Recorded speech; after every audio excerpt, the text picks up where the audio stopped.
10th board series का आज हम थर्ड टॉपिक स्टार्ट करने जा रहे हैं and it's name is electric field and field lines. तो ये बहुत ही इंपॉर्टेंट टॉपिक है और हम लोग धीरे धीरे अब अपने मेन कोर्स की तरफ हम लोग अब इंटर कर रहे हैं। मीन्स करंट इलेक्ट्रिसिटी की ओर हम लोग इंटर कर रहे हैं और अभी तक हम लोग इंट्रोडक्शन पार्ट में ही चल रहे हैं, क्योंकि अगर आपको एक बहुत बड़ा टारगेट अचीव करना है तो आपको सडनली जाकर के फाइट नहीं करना होता है। पहले ये जरूर पता करना होता है कि उसके आसपास क्या होने वाला है, क्या क्या चीजें हैं जिससे आपको प्रॉब्लम आने वाली है। तो जो फर्स्ट जो आपका टॉपिक था चार्ज, इलेक्ट्रिक चार्ज, आप उसका वीडियो जरूर देखें। सेकंड जो आपके पास वीडियो जो है कूलम फोर्स के बारे में, उसे जरूर आप समझें कि क्यों ऐसा पढ़ाया गया। एंड थर्ड जो है electric field and electric field lines, तो इसके बारे में अभी मैं वीडियो प्रेजेंट कर रहा हूँ, तो आप लोग बहुत अच्छे से इसको समझें, इसको जानें कि रियली ये होता क्या है। और एक बार जब आपको ये आसान लगने लग जाए तो देखिएगा इसके बाद एक नया टॉपिक आएगा, electric potential and electric potential difference. उसके बाद से रियल फीलिंग आती है करंट इलेक्ट्रिसिटी की। अदरवाइज अगर आप सोच रहे थे कि डायरेक्ट जो सिलेबस में दिया है, एनसीईआरटी में जो गिवन है मैं रट करके कर जाऊंगा, नो डाउट आप गारंटी मार्क्स ला सकते हैं, लेकिन आपको रियल फीलिंग नहीं आएगी सब्जेक्ट की। तो चलिए मैं टॉपिक स्टार्ट करता हूँ, electric field and electric field lines. और ये बहुत ही प्यारा सा टॉपिक है, इसमें कहीं परेशान होने की हमें जरूरत नहीं है, सिर्फ हमें समझना है। और मैं आपको उतनी चीजें करा रहा हूँ जिससे कि आपका कॉन्सेप्ट डेवलप हो जाए, आपकी फीलिंग इतनी हो जाए सब्जेक्ट को लेकर के, टॉपिक को लेकर के, कि हाँ आपको ये चीज आती है। ऐसा नहीं है कि आप बस रटी रटाई पढ़ाई कर रहे हैं। तो now question is what is electric field lines. क्या होती है इलेक्ट्रिक फील्ड लाइंस? पहला, तो इलेक्ट्रिक फील्ड लाइंस जानने से पहले हमें जानना पड़ेगा कि पहले इलेक्ट्रिक फील्ड क्या होता है। अब क्वेश्चन है कि इलेक्ट्रिक फील्ड, तो मैं आपको चार्ज के चैप्टर में या टॉपिक में पहले ही पढ़ा चुका था कि इलेक्ट्रिक फील्ड का रिलेशन इलेक्ट्रिक चार्ज से है। तो गारंटी इलेक्ट्रिक चार्ज की हमें बात करनी है, और जब इलेक्ट्रिक चार्ज की बात करनी है तो गारंटी हमें पहला लेक्चर पढ़ना पड़ेगा। और जब आप फर्स्ट लेक्चर अगर आप पढ़ने जाते हो तो उस लेक्चर में आपने ये देखा होगा कि मैंने वहां पे एक पॉइंट नोट डाउन किया था कि अगर आपके पास कोई चार्ज पार्टिकल रेस्ट में रखा होगा तो सिर्फ इलेक्ट्रिक फील्ड प्रोड्यूस करता है। अगर कोई चार्ज पार्टिकल मोशन में है तो electric field as well as magnetic field produce करता है। अगर उसी चार्ज पार्टिकल को अगर एक्सलेट कर दिया जाए, मोशन में है, तो इलेक्ट्रिक फील्ड मैग्नेटिक फील्ड तो आ ही गया। अगर आप चार्ज पार्टिकल को एक्सलेट कर देते हो तो क्या होता है वहां पे? इलेक्ट्रोमैग्नेटिक वेव या इलेक्ट्रोमैग्नेटिक एनर्जी का प्रोडक्शन हो जाता है। ये हमने उस फर्स्ट चैप्टर में समझाया था। और यही रीजन है कि मैं आपसे बार बार कह रहा हूं और हमेशा कहूंगा कि जब भी अगर आप किसी भी कहीं भी जहां भी पढ़ रहे हैं तो आप ऐसा मत समझिए कहीं कहीं से कुछ पढ़ लेंगे हो जाएगा, नहीं। आप कंटिन्यूअसली एक बेटर प्लेटफॉर्म ढूंढ के उसको पढ़िए और अच्छे से समझिए।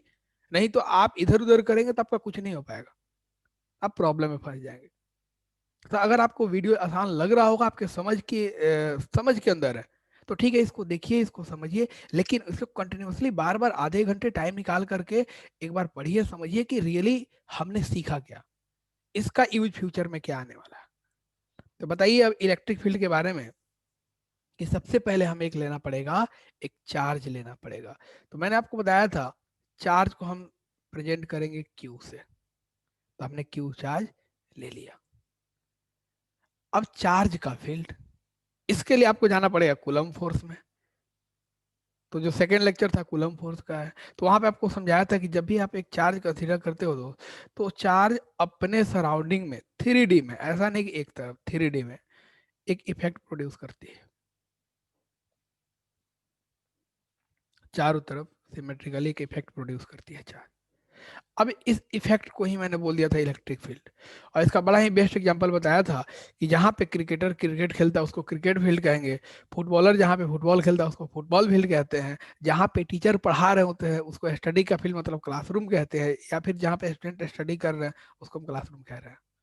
तो ऐसे ही कहीं पे अगर इलेक्ट्रिक चार्ज गिवन होगा तो उसका इफेक्ट जिस रेंज में, जिस एरिया में, जिस स्पेस में होगा, उसको हम लोग क्या बोलेंगे? इलेक्ट्रिक फील्ड बोलेंगे। अब इलेक्ट्रिक फील्ड तो आपके अकॉर्डिंग एक रेंज हो गया, एक स्पेस हो गया जहां पे इलेक्ट्रिक चार्ज का इफेक्ट होगा। तो क्वेश्चन ये अराइज हुआ ना कि भाई इलेक्ट्रिक फील्ड का इफेक्ट कितना होगा। कोई अगर क्रिकेटर क्रिकेट खेल रहा है तो कितना जबरदस्त लेवल का बैट्समैन है, बॉलर है, फील्डर है, फिर क्या है। तो ये सबसे एक मार्केबल क्वेश्चन हो गया आपके लाइफ में। तो ऐसे ही कहीं पे अगर इलेक्ट्रिक चार्ज गिवन है तो इलेक्ट्रिक चार्ज का इफेक्ट सराउंडिंग में कितना हुआ, ये जानना बहुत जरूरी है। अब फिर से क्वेश्चन क्वेश्चन उठाओ ना यार, साइंस है, साइंस में रटने की चीज नहीं बनी हुई है। इमेजिन एक एक स्टेप सीखते चलो, सोचते चलो, अच्छा अगला क्या होना चाहिए। तो सेकंड क्वेश्चन क्या मन में आना चाहिए, अच्छा ठीक है इसका इफेक्ट मान लीजिए बहुत हुआ, तो इसको बताएगा कौन। फॉर एग्जाम्पल अगर मान लीजिए कोई टीचर आपको पढ़ा रहे हैं, तो टीचर ने बहुत पढ़ा दिया, लेकिन वो टीचर कैसा पढ़ाए हैं, क्या पढ़ाए हैं, कितना नॉलेज है, कितना ढंग से सिखाए हैं, एक एक चीज बेसिक सिखाए कि नहीं सिखाए, कौन बताएगा। वो टीचर थोड़ा ही बताएंगे। उसके बारे में एग्जैक्ट एनालिसिस आप स्टूडेंट देते हैं कि नहीं ये टीचर अच्छा पढ़ाए, ये टीचर इनका पढ़ाई समझ में नहीं है, या आपको आपके मन में जो भी आता है बोल लेते हैं। तो ऐसे ही अगर एक चार्ज यहाँ पे सराउंडिंग में गिवन है और इसका इफेक्ट चारों तरफ अगर प्रोड्यूस हो गया है, तो उसके इफेक्ट को बताने के लिए भी कोई ना कोई होना चाहिए, और उसके इफेक्ट को बताने के लिए उसी नेचर का बंदा होना चाहिए। तो चार्ज है, तो चार्ज के इफेक्ट को बताने के लिए सराउंडिंग में क्या होना चाहिए, चार्ज होना चाहिए। अब मान लो कोई टीचर पढ़ा रहा है, और जाकर के गांव में कोई मान लो कोई गाय भैंस चरा रहा है, उसको नहीं आइडिया है बेचारा। अब उसको जाकर के फिजिक्स पढ़ाएं कि चलो ऐसा होता है, न्यूटन और दो चार डंडा खींचेगा वो। क्योंकि अगर आप नॉलेज की बातें कर रहे हैं, तो आप जितने अच्छे लेवल की बात करेंगे ना, तो अच्छे लेवल की बातें समझने के लिए उस लेवल की थॉट वाला बंदा भी होना चाहिए, तब वो आपकी रियल फीलिंग को समझ पाएगा। तो ऐसे ही क्यू चार्ज के इफेक्ट को भी फील करने के लिए वैसा ही कोई ना कोई बंदा होना चाहिए। तो गारंटी हम सराउंडिंग में, अगर हम इस क्यू चार्ज के इफेक्ट की बात करें, तो समझने के लिए हमें भी सराउंडिंग में क्यू ही होना चाहिए। तो तुम्हारे मन में डाउट आया कि सर अगर आपने इसको क्यों बोला और आपने इसको क्यों बोला और आपने रिलेट किया टीचर एंड स्टूडेंट के बीच में, तो एक टीचर है दूसरे टीचर है, तो टीचर टीचर में कंट्राडिक्शन हो जाएगा। वेरी गुड, बहुत सही सोच है, ये कैसे आपने मान लिया। अब मैं आपको बताता हूँ, ध्यान से सुनिए। मैंने क्या बोला कि नेचर, जैसे टीचर हैं, स्टूडेंट हैं, टीचर है और दूसरे टीचर है, तो नेचर नॉलेज का है, नेचर स्टडी का है। हम मैं इस सेंस में यहाँ पे बात कर रहा हूँ। तो ये जो क्यू चार्ज गिवन है, इसका भी नेचर इलेक्ट्रिक इफेक्ट का ही है, बट ये जो चार्ज होगा वो इतना नहीं होकर के बहुत ही कम होगा इसका मैग्नीट्यूड, इसका इफेक्ट बिल्कुल नेग्लिजिबल होगा। और इस चार्ज को हम लोग क्या बोलते हैं दोस्त, इसका नाम होते हैं, बोलते हैं test charge. This is your test charge. अब as name suggested test charge मतलब गारंटी है टेस्ट करने वाला है।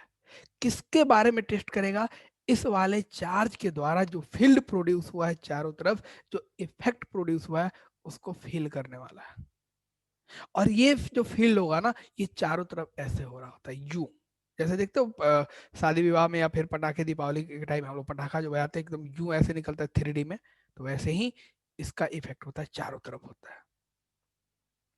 अब क्वेश्चन राइज ये हुआ कि सर ठीक है आपने ये क्यू लिखा, आपने इसको क्यू नॉट लिख दिया। आप समझिए, बहुत ही बेसिक पॉइंट समझा रहा हूं। अगर आपने इसको क्यू लिखा और आपने इसको क्यू नॉट लिखा, तो क्यू नॉट को टेस्ट चार्ज बोला, तो क्या इस क्यू को भी कोई अलग नाम दिया जाता है क्या, बिल्कुल नहीं दिया जाता है। And it's name is source charge, और इसका नाम दिया गया सोर्स चार्ज। तो अब ये सोर्स चार्ज क्या करेगा, फील्ड प्रोड्यूस करेगा। टेस्ट चार्ज क्या करेगा, उसके फील्ड के, सोर्स चार्ज के द्वारा प्रोड्यूस्ड फील्ड के इफेक्ट को बताएगा कि कितना इफेक्टिव है। जैसे कोई टीचर पढ़ा रहे हैं, मान लो बहुत अच्छे टीचर आ गए, जस्ट लाइक न्यूटन आइंस्टाइन आ गए, तो स्टूडेंट जो बैठा होगा पढ़ेगा कि अरे गजब नॉलेज है। ऐसा होता है कि नहीं होता है। तो ये स्टूडेंट ही बताएगा। ऐसे ही ये टेस्ट चार्ज ये बताएगा कि इन्होंने जो फील्ड प्रोड्यूस किया वो किस लेवल का फील्ड प्रोड्यूस किया हुआ है। लेवल मतलब कितने मैग्नीट्यूड का। अब फिर से क्वेश्चन अराइज हुआ कि सर ठीक है वो तो बात मैं समझ में आ गई। अब यहाँ पे आपने जो क्यू लिखा और यहाँ पे जो क्यू नॉट लिखा, तो सर हमने ये भी पढ़ा है कि चार्ज है तो प्लस भी होता है, चार्ज माइनस भी होता है। और आप बिल्कुल सही बात बोल रहे हो। तो अब सर अब क्या करें, प्लस ले कि माइनस ले कि दोनों माइनस ले कि दोनों प्लस ले? मतलब आपने एक चीज ऑब्जर्व किया, जब भी मैं पढ़ा रहा हूँ क्लास ले रहा हूँ तो आपको मैं बार बार एक एक स्टेप क्वेश्चनिंग करना सिखा रहा हूँ कि खुद सोचो कि ऐसा भी तो होगा।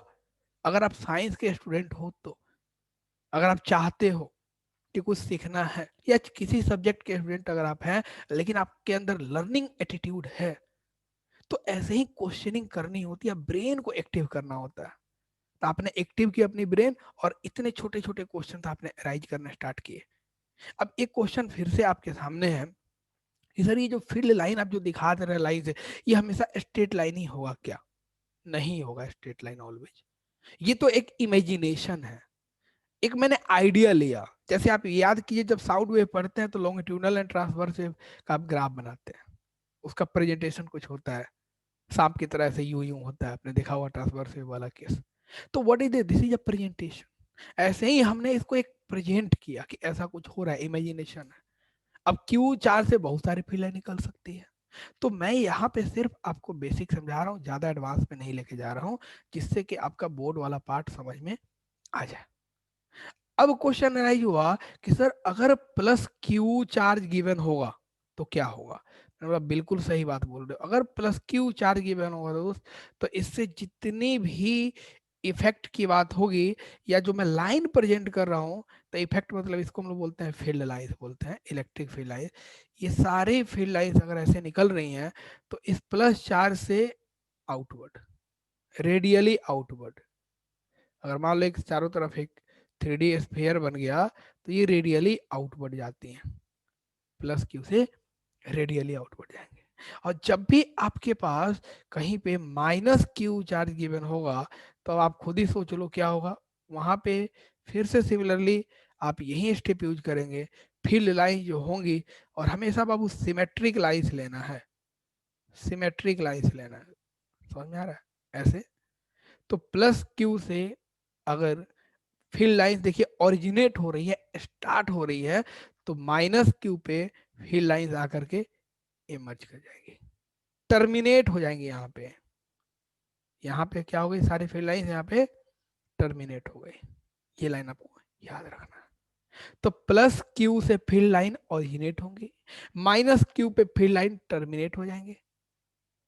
तो ये था बेसिक आइडिया था फील्ड लाइंस का, कि फील्ड लाइंस ऐसा कुछ करती हैं, प्लस क्यू चार्ज के चलते कैसे होगा पैटर्न, और माइनस क्यू चार्ज के चलते कैसे पैटर्न होगा। बट अभी तक मैंने इलेक्ट्रिक फील्ड के बारे में डिटेल बातें नहीं की।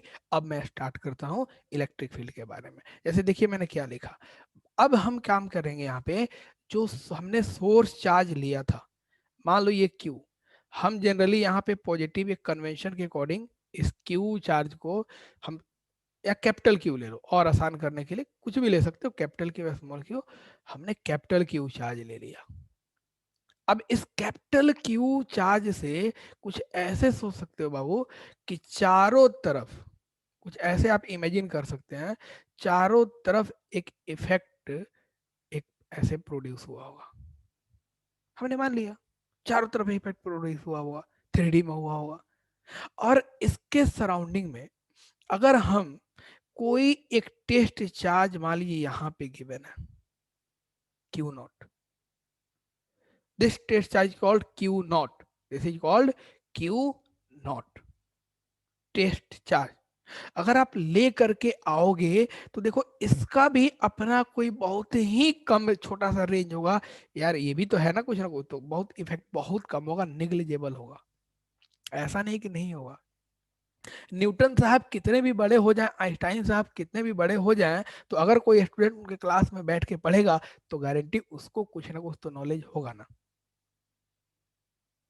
तभी तो क्वेश्चनिंग करेगा, तभी तो बताएगा कि सर ने क्या पढ़ाया है। तो इस टेस्ट चार्ज के पास भी कुछ ना कुछ वैल्यूज है, कुछ ना कुछ इफेक्ट है, but compare to this effect, इनके पास जो इफेक्ट है वो क्या है, नेग्लिजिबल इफेक्ट है। ये आपको समझना है।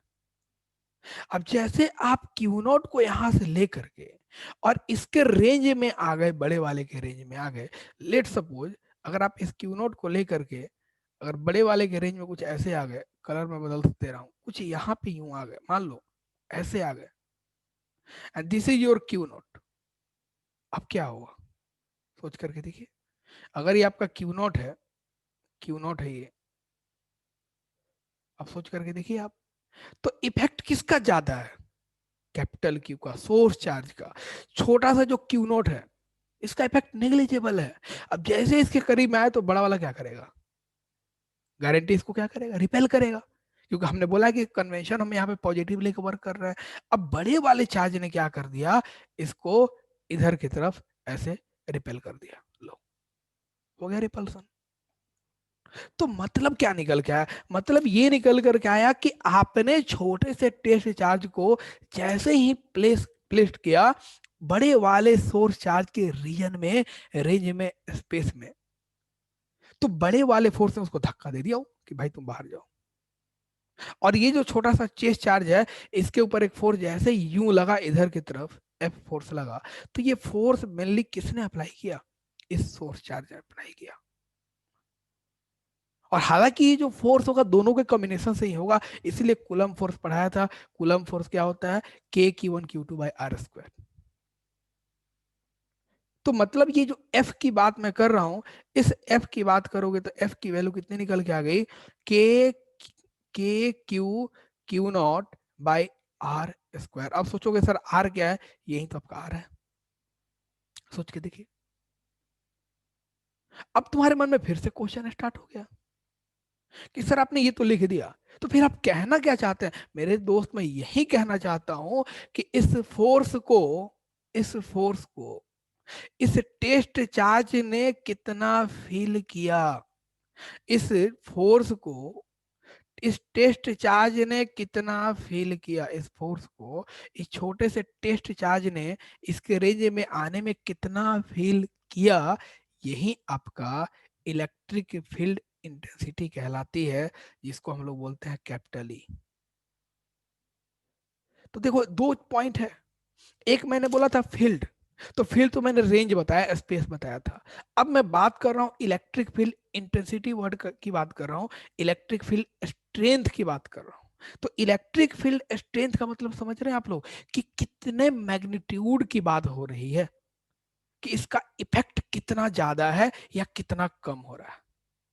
तो इसके इफेक्ट को बताने के लिए वही हमने यहाँ पे लिखा टेस्ट चार्ज। तो टेस्ट चार्ज के ऊपर जो फोर्स लगा, तो टेस्ट चार्ज ने कितने स्ट्रेंथ को फील किया, वही क्या होगा, इस बड़े से सोर्स चार्ज का इलेक्ट्रिक फील्ड स्ट्रेंथ होगा, या इलेक्ट्रिक फील्ड इंटेंसिटी होगी। अगर आप थोड़ा सा अगर वेक्टर का आइडिया रखते हैं, तो अगर इसके ऊपर अगर आप एरो लगा देंगे, तो ये भी आपका वेक्टर होता है, क्योंकि force is a vector quantity, therefore electric field strength और intensity is also a vector quantity है। आप सोच करके देखिए। अब क्या मन में आया कि अगर आपने यहाँ पे लिखा हुआ है कि E = F/Q0, तो F का डायरेक्शन किधर की तरफ है? इस डायरेक्शन में है, देखिए यहाँ पे है। तो इलेक्ट्रिक फील्ड का भी डायरेक्शन उधर ही होगा जिधर फोर्स का डायरेक्शन होगा। तो electric field E has same direction has same direction as F।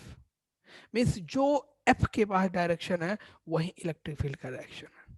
तो एक बच्चे के मन में फिर से डाउट उठ गया कि उसने बोला कि सर सर सर एक मिनट, आपने यहाँ पे बनाया है, क्या अगर मैं इस टेस्ट चार्ज को सर अगर यहाँ पे लेके जाऊं तो क्या होगा सर? अरे मेरे दोस्त, मेरे बाबू, यही सेम होने वाला है।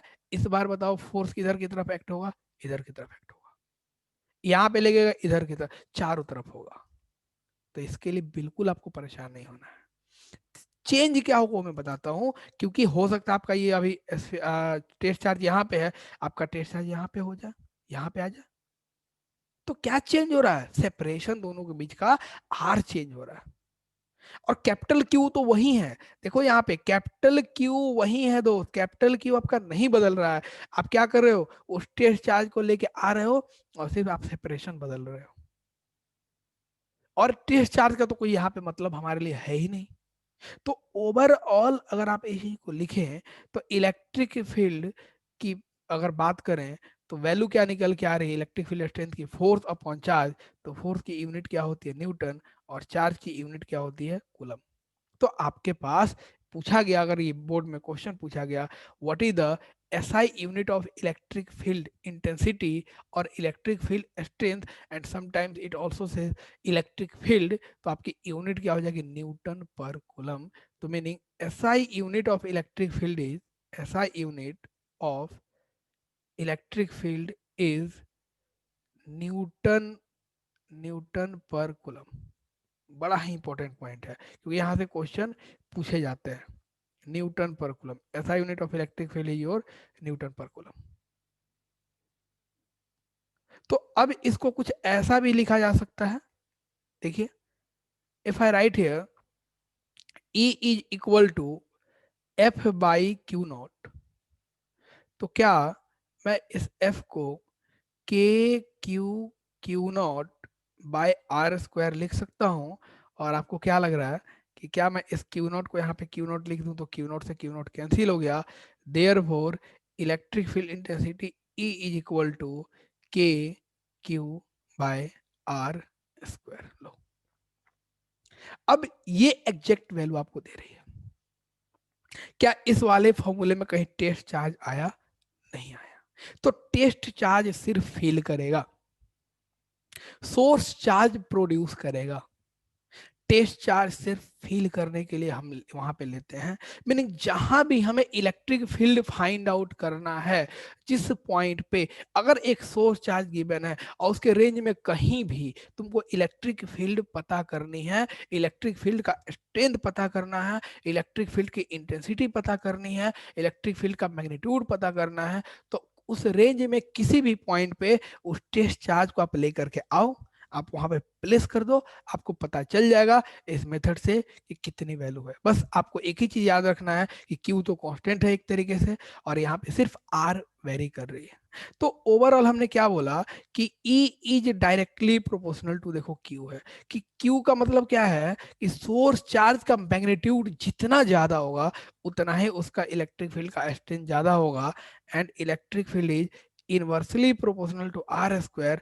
इसका मतलब ये निकल कर के आया कि अगर सेपरेशन ज्यादा होगा तो इलेक्ट्रिक फील्ड कम होगा, और सेपरेशन कम होगा तो इलेक्ट्रिक फील्ड का स्ट्रेंथ ज्यादा होगा। आप ऐसे समझ सकते हैं कोई बहुत बड़ा डॉन है, ठीक है, और उसके रेंज में कोई छोटा सा गली गुच्ची का जो चोर अगर जाए तो क्या होगा, बिल्कुल डर लगेगा। अगर काफी दूर है तो डरता नहीं है, लेकिन जैसे उसकी गली में घुस जाता है तो डर के मारे हालत खराब हो जाती है। मतलब सेपरेशन कम होगा तो डर एक तरीके से क्या हो जाएगा, बढ़ते चला जाएगा। मतलब आर की वैल्यू अगर आप इंक्रीज करोगे तो क्या होगा, इलेक्ट्रिक फील्ड का स्ट्रेंथ इफेक्ट कम होगा, और आर की वैल्यू डिक्रीज करोगे तो इलेक्ट्रिक फील्ड का स्ट्रेंथ क्या होगा, इंक्रीज करता है।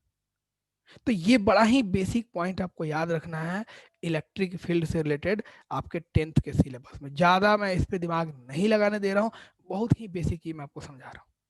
अब मैं इसको चाहूँ तो आईआईटी जेई नीट वाला पूरा पार्ट मैं आपको समझाऊं, लेकिन हमें उसकी रिक्वायरमेंट नहीं है, बोर्ड में बहुत ही बेसिक चीज हमको जाननी थी। अब क्वेश्चन ये राइज हुआ कि हमें पता चल गया कि इलेक्ट्रिक फील्ड की ऐसा यूनिट क्या होती है, इलेक्ट्रिक फील्ड किस पे डिपेंड कर रहा है, हमें सब आइडिया लग गया। तो अब इलेक्ट्रिक फील्ड लाइंस के बारे में जो आपने समझाना चाहा, आप उसके बारे में बताइए। तो देखिए, अभी इलेक्ट्रिक फील्ड लाइंस क्या हो गई। मैंने अभी आपको बोला कि प्लस क्यू चार्ज से इलेक्ट्रिक फील्ड लाइंस क्या होती है, चारों तरफ अगर आप ऐसे ले लें तो ये क्या होती है, ओरिजिनेट होती है। और माइनस क्यू चार्ज पे इलेक्ट्रिक फील्ड लाइंस क्या होती है बाबू, टर्मिनेट होती है। आप ऐसे सोच सकते हैं, 1 मिनट, प्लस क्यू से इलेक्ट्रिक फील्ड लाइंस ओरिजिनेट होती है, माइनस क्यू से इलेक्ट्रिक फील्ड लाइंस क्या होती है, टर्मिनेट होती है। Suppose this is your plus Q and this is your minus Q.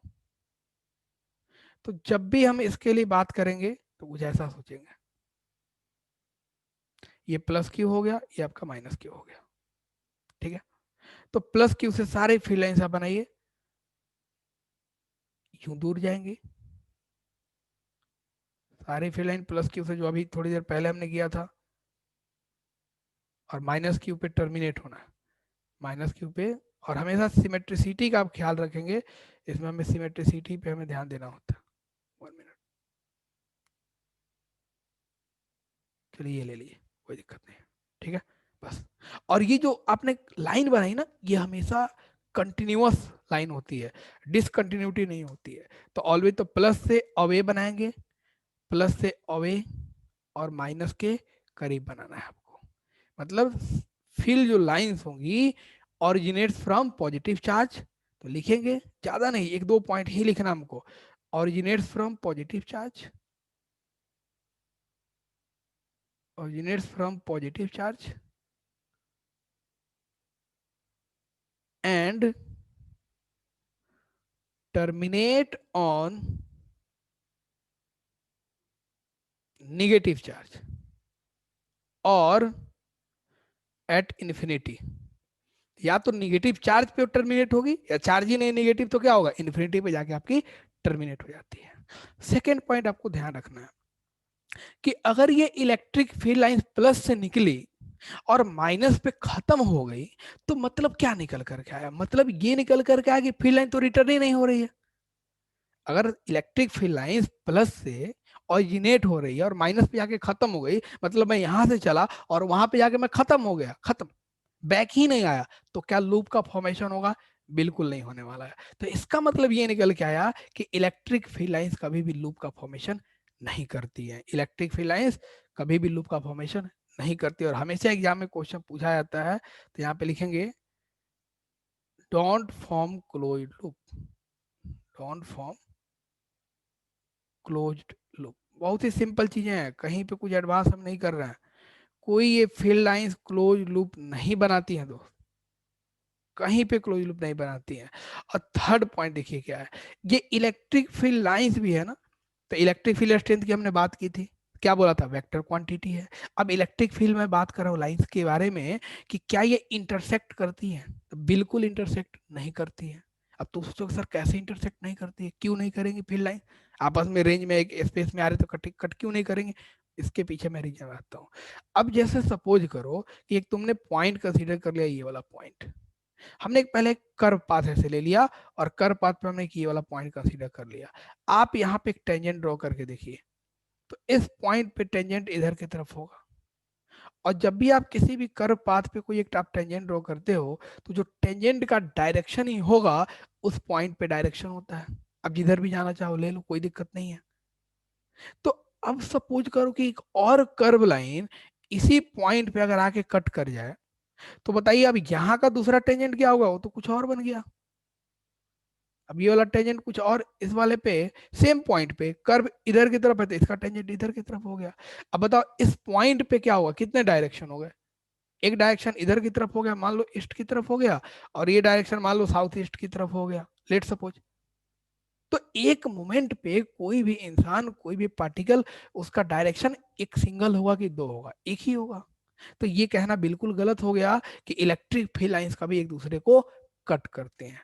तो लिखेंगे यहाँ पे can't intersect each other, can't intersect each other, ये कभी भी इंटरसेक्ट नहीं करते हैं, इलेक्ट्रिक फील्ड लाइंस कभी भी इंटरसेक्ट नहीं करती हैं, आपको ये याद रखना है। और इसके बाद एक और पॉइंट हम लिख सकते हैं, हमेशा ये कंटिन्यूटी मेंटेन करते हैं, तो यहाँ पे लिखेंगे fourth continuous line, continuous curve इसको हम बोल सकते हैं। ऐसा नहीं कि ब्रेकिंग होते रहेगा।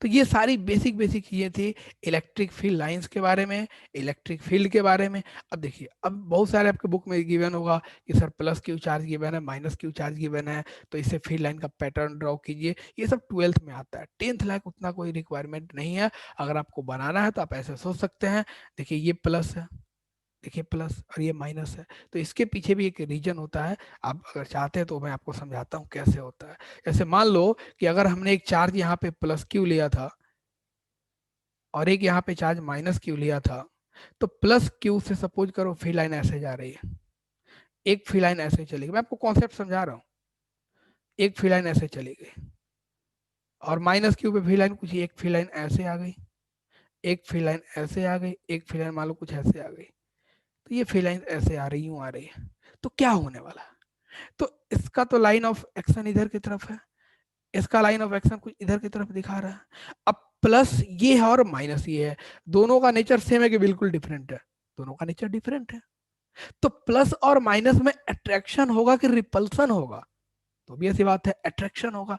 तो अब ये जो दोनों लाइन है, ये कुछ यूं बनाएंगे, लो, ये लाइन यहां से इधर की तरफ अट्रैक्ट हो जाएगी, और ये अगर लाइन होगी तो कोई और चार्ज होगा तो कोई इधर की तरफ अट्रैक्ट हो जाती है, और यहाँ से कोई अगर और लाइन जाए ऐसे करके तो यहाँ से यू अट्रैक्ट हो जाती है। तो मतलब क्या निकल करके आया कि अगर एक प्लस गिवन होगा और एक माइनस गिवन होगा यहाँ पे, तो दोनों में जो फील्ड लाइंस का अगर होगा तो उसका तो ऐसे ही होगा फॉर्मेशन, पैटर्न ये बना। अब ये पैटर्न ऊपर बना तो मैंने आपको क्या बताया, चारों तरफ से होगा, तो इधर भी तो होगा कुछ ऐसा, सोच करके देखिए। यहाँ भी होगा, फिर ये वाला यहाँ भी कुछ होगा, फिर कुछ यहाँ, मतलब आप समझिए। अब मैं अच्छे से डायग्राम नहीं बना रहा हूँ, वो एक अलग बात है, एक कॉन्सेप्ट अब आपके समझ में आ रहा होगा कि फील्ड लाइन का जो पैटर्न होगा कुछ ऐसा ही होगा। प्लस से बस आपको दूर दिखाना है, ठीक है, और माइनस के आपको करीब दिखाना है, ये इस चीज का बस आप ख्याल रखेंगे। अब ये हो गया। अब तुम सोचोगे नहीं सर, अगर प्लस क्यू और प्लस क्यू गिवन होगा तो कोई बात नहीं है, आप ये भी सोच सकते हो, मान लो ये प्लस क्यू है और ये प्लस क्यू गिवन है। देखो ये लोग रटते हैं कि ऐसे बन गया, लूप बना क्यों, क्योंकि देखिए यहाँ पे ये फील्ड लाइन और इन फील्ड लाइन दोनों में अट्रैक्शन हुआ, तो अट्रैक्शन का करीब आना चाहेंगे, इसलिए हमारी फील्ड लाइन ऊपर नहीं जाकर के यूं क्या हो जाती है, अंदर की तरफ थोड़ी सी डिप्रेस्ड होती है। अच्छा एक और काम करते हैं, अगर ये प्लस क्यू है, मान लो फील्ड लाइन ऐसे गया, ये फील्ड लाइन ऐसे गया और ये फील्ड लाइन ऐसे गया, सिमिलरली एक फील्ड लाइन यूं, दूसरी फील्ड लाइन ऐसे, और तीसरी हमने बना लिया। अब देखो इसका लाइन ऑफ एक्शन किधर की तरफ है, प्लस है तो दूर ही होगा, इसका भी इधर ही है, इन सब का दूर है।